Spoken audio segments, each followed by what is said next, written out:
Boa tarde, pessoal, tudo bem? Meu nome é Túlio. No vídeo de hoje eu vou comentar com vocês sobre o fundo VILG11, que anunciou a venda de um de seus imóveis.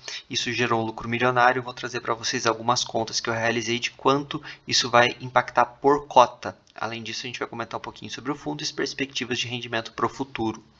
Sem mais enrolação, eu estou aqui no relatório gerencial só para a gente ter uma noção de como está o fundo. Então aqui a gente tem os comentários macro do gestor, mas vou direto nos ativos. Ele anunciou nesse mês a renovação dos contratos na Porto Canoa. Então no mês de dezembro ocorreram duas importantes renovações no ativo de Porto Canoa, localizado no município de Serra, Espírito Santo, correspondentes a 36% da receita bruta do ativo e 6% da receita bruta do fundo.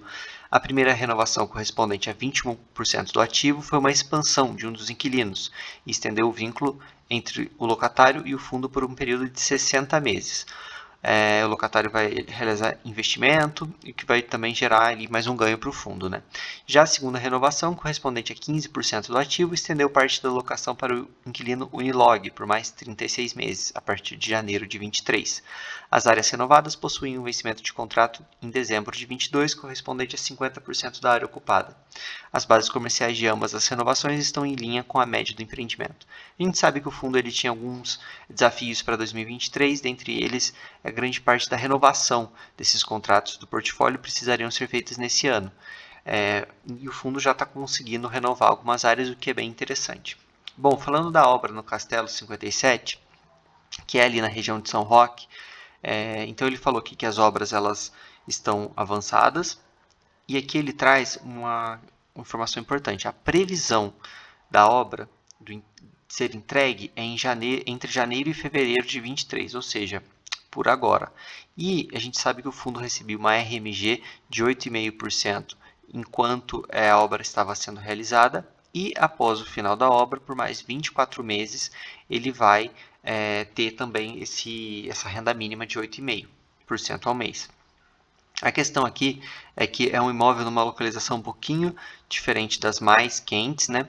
Então, se o fundo conseguir locar isso dentro desses 24 meses para a gente não ter esse vale, seria interessante. E mais interessante ainda se o fundo conseguir um cap rate um pouquinho maior, porque a gente sabe que o setor de logística está aquecido e por ser um imóvel que está um pouquinho fora das principais regiões, possivelmente, aí não tem como a gente afirmar, a gestão vai conseguir destravar um valor maior, conseguir uma rentabilidade sobre esse imóvel maior.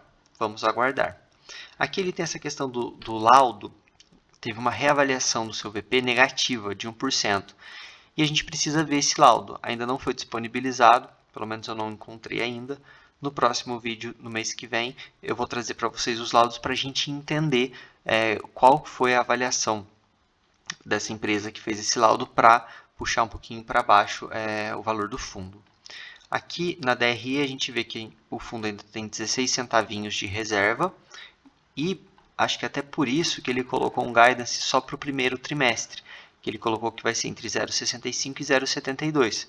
O fundo a gente consegue ver aqui que pagou sempre perto da banda mais alta, né? E agora ele colocou esse guidance de uma banda mais baixa. Bom, a gente sabe que o fundo ele teve a desocupação no Caxias Park, e se eu não me engano o outro que é em Extrema, perto ali da Fernão Dias. Caxias Park é no Rio de Janeiro, então é um imóvel um pouco mais desafiador. O Rio vem enfrentando mais problemas. O de Extrema, em tese, é mais rápido e o fundo vai conseguir locar. Então, por isso que eu acho que ele colocou um guidance um pouquinho mais baixo. Eu não vou falar de ativo por ativo, porque a gente pode trazer nos próximos vídeos. Quero falar da venda do imóvel, que é esse aqui. O grupo realizou a venda, então o fundo realizou a venda do ativo Cachoeirinha, mas eu vou trazer para vocês o seguinte: esse imóvel ele foi comprado, eu estou aqui com um fato relevante, de janeiro de 2020, então o fundo comprou por um total de 77.618.000 esse imóvel. E, na data de hoje, o fundo soltou esse fato relevante dizendo que o imóvel vai ser vendido por 100 milhões. Então, representa ali um cap rate de 7,6%, levando-se em consideração o último NOI caixa apurado no mês de janeiro. Bom, a gente sabe que o fundo ele vai pegar o principal, que é o valor que foi investido no fundo, isso volta para dentro do caixa do fundo, e a gente tem que ver o que o fundo vai fazer, se ele vai comprar um novo ativo. Lembrando que o fundo tem aqui algumas dívidas, pode ser que ele queira pré-pagar uma parte, a gente tem que ver o que ele vai fazer com esses 77 milhões. O lucro, que é a diferença, daqui 22 milhões e uns quebradinhos, ele tem que distribuir.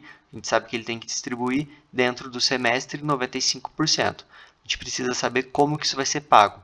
Se for pago 100 milhões dentro desse primeiro semestre, ele tem que distribuir ali 95% do lucro. O que os fundos geralmente fazem é o recebimento em tranches, então ele vai receber uma parte no primeiro semestre, uma parte no segundo semestre, e ele consegue diluir esse lucro que ele tem que distribuir em mais meses. Então, fazendo uma conta aqui de padaria, eu peguei 100 milhões, subtraí 77, deu 22 os quebradinhos, e eu dividi pelo número de cotas, quase 15 milhões. Fazendo essa conta, vocês podem fazer em casa, a gente vai chegar no número de mais ou menos 1,49 por cota. Só que isso é um número bruto, é um número que a gente não sabe se realmente vai acontecer, porque o próprio fundo coloca aqui que essa venda ela ainda não está concretizada, tem que cumprir algumas condições, então a gente tem que aguardar. E tem que ver também a questão da forma de pagamento. Seria interessante, ao meu ver, a gente tem que ver mais informações com a gestão, esse recebimento em 2 semestres, porque ele conseguiria ter esse lucro para distribuir em 12 meses para a gente, então manteria esse dividendo um pouco mais alto. E com o principal ele tem ali algumas alternativas, mas ter esse dinheiro em caixa também, visto que o fundo tem ali algumas obrigações, não é a pior das ideias, porque o caixa está remunerando bem e ele já fica ali um pouco mais tranquilo com esses desembolsos futuros que ele vai ter que fazer. Pessoal, se vocês estiverem gostando do vídeo, eu peço que deixem like, comentem, se inscrevam. Aqui abaixo também eu estou deixando um link do grupo do Telegram. Esse fundo quer ser 100% pró-cotista, eu quero ajudar e ser ajudado. Então eu criei o grupo para a gente poder conversar e, enfim, manter contato e se ajudar. Bom, finalizando então, o VILG é um excelente fundo, tem alguns desafios para esse ano, que são as renovações e a vacância. As renovações o fundo começou a fazer antecipadamente, o que é interessante. As vacâncias a gente tem que acompanhar, uma região mais desafiadora, uma região em tese um pouco mais fácil. Realizou a venda desse ativo, colocou um lucro interessante, em menos de 2 anos, um lucro aí de mais de 20 milhões, não deixa de ser um bom negócio. E a gente tem que aguardar para ver qual vai ser a forma que esse lucro vai ser distribuído, mas pela lei esse lucro tem que vir para o nosso bolso, então vai ser bem interessante. E minha projeção é que ele mantenha ali mais perto da banda de cima que ele projetou de guidance para o primeiro trimestre, principalmente se ele conseguir receber esses 100 milhões em semestres diferentes, aí ele conseguiria dar esse guidance para a gente durante todo o ano.